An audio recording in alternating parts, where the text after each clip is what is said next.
बैकुंठ चतुर्दशी के पावन अवसर पर श्रीनगर गढ़वाल स्थित प्राचीन कमलेश्वर महादेव मंदिर में सैकड़ों दंपतियों ने संतान प्राप्ति की कामना करते हुए खड़े दिया पूजा में भाग लिया।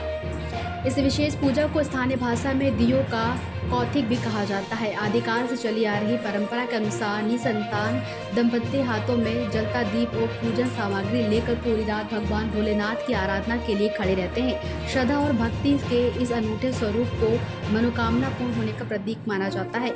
दीपावली के 14वें दिन मनाया जाने वाला बैकुंठ चतुर्दशी पर्व हिंदू समाज का एक महत्वपूर्ण धार्मिक उत्सव है, जिसमें श्रद्धालुओं की अपार आस्था देखने को मिलती है। पंडित जी, बैकुंठ चतुर्दशी का मेला यहाँ पे चल रहा है, क्या कहेंगे? यहाँ पर ये बैकुंठ चतुर्दशी का जो पर्व है, यह पर्व सदियों से सतयुग, द्वापर, त्रेता और कलयुग, तो ये कलयुग है। और यहाँ पर जो है कि ये बैकुंठ चतुर्दशी का पर्व बड़े ही भव्य और दिव्य तरीके से मनाया जाता है। और यह पर्व सबसे पहले जब भगवान विष्णु ने भगवान श्री कमलेश्वर महादेव शंकर की आराधना करी थी, और आराधना इसलिए करी थी कि दानवों का बहुत बड़ा अत्याचार यहाँ पे हो चुका था। तो दानवों पे विजय प्राप्ति के लिए भगवान नारायण ने, श्री हरि ने भगवान शंकर की 1 सहस्त्र कमल पुष्पों से पूजा अर्चना आरंभ करी थी। लेकिन भगवान शंकर ने देखा कि मैं देखना चाहता हूँ कि विष्णु की भक्ति मेरे प्रति कितनी है, तो उन 1 सहस्त्र कमलों में से एक कमल भगवान ने चुरा लिया था, भगवान शंकर ने। तब भगवान विष्णु को ध्यान आया कि लोग मेरे नेत्रों को कमल नेत्र कहते हैं, तो क्यों न मैं अपना नेत्र ही भगवान शंकर को अर्पण करूं और उस पुष्प की पूर्ति करूं। तो जैसे ही भगवान नारायण श्री हरि जी भगवान कमलेश्वर जी को अपना नेत्र दान करना चाह रहे थे, उसी समय भगवान शंकर ने भगवान नारायण को यहाँ पे दर्शन दिया और शत्रुओं पर भगवान नारायण को विजय प्राप्त करने के लिए सुदर्शन चक्र यहाँ पर प्राप्त हुआ है। और तब से जो है कि जब ये सुदर्शन चक्र प्राप्त हुआ था, तब एक निसंतान दंपति यहाँ पर इस पूजा को देख रहे थे, और भगवान ने माँ पार्वती के कहने पे भगवान शंकर ने उस निसंतान दंपति को भी संतान प्राप्ति का आशीर्वाद दिया।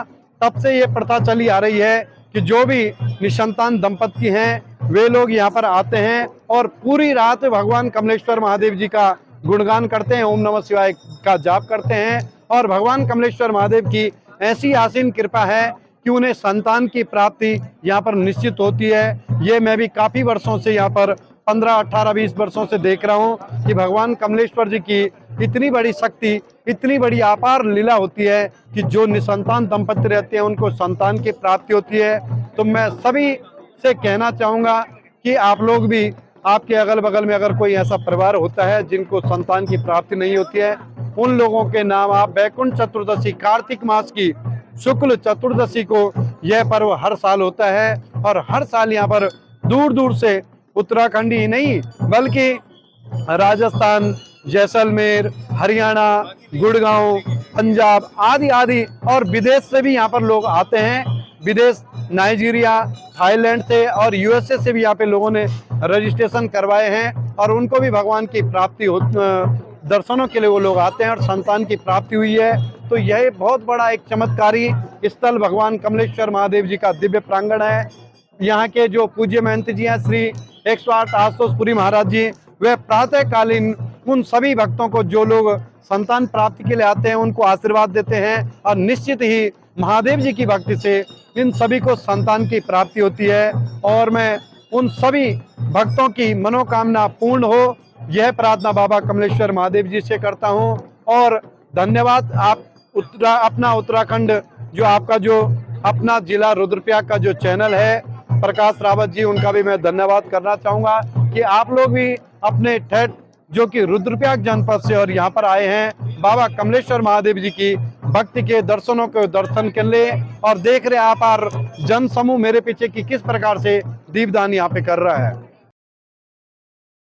राजनीति हो या क्रिकेट, देश विदेश की ब्रेकिंग हो या आपके मोहल्ले की बड़ी खबर, सब मिलेगा एक ही ऐप में, सबसे तेज और भरोसेमंद। अभी डाउनलोड करें दैनिक भास्कर डिजिटल।